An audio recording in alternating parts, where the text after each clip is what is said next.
Hello everyone, welcome to my channel of Day 1 of Learning Java. What is Java programming? It is a high level language, object oriented language, and a platform independent programming language.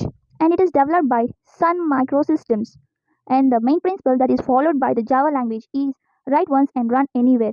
It means we can write the code in one platform and run it anywhere at the system. And also, it is used for web applications, desktop applications, and mobile applications, and as well as software enterprises. And there are three main things in Java: JVM, JRE, and JDK.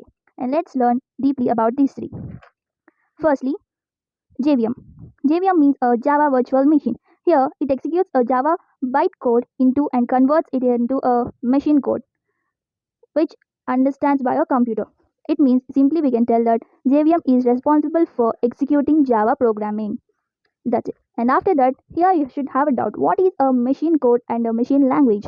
Machine language is known as a binary language which a computer system can understand only zeros and ones and true or false. Here the process followed by the JVM is here at first step we give a Java program gonna enter into a JVM virtual machine, and this machine here converts into a machine code, and after that we get final output. Second one is a JRE. It means a Java runtime environment. Here, it provides environment required to Java to run applications. And like applications like means it contains libraries and supporting files which are helpful to run a Java code. Means simply we can tell that Java runtime environment means it is used to run Java applications here.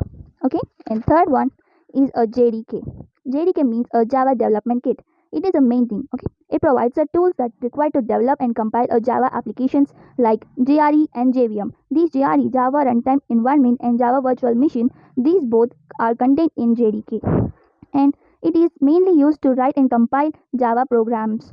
It is a main thing that is done by a JDK, means it writes the code and run the programs. The main process of JDK is first we enter a Java code. Java code will be sent into a compiler, and a compiler that converts into a bytecode, and bytecode will be sent to a Java virtual machine, and machine converts into a machine code which a system can understand, and at final we get the output. Okay, this is about the three main things about Java. We'll meet in next video. Bye bye.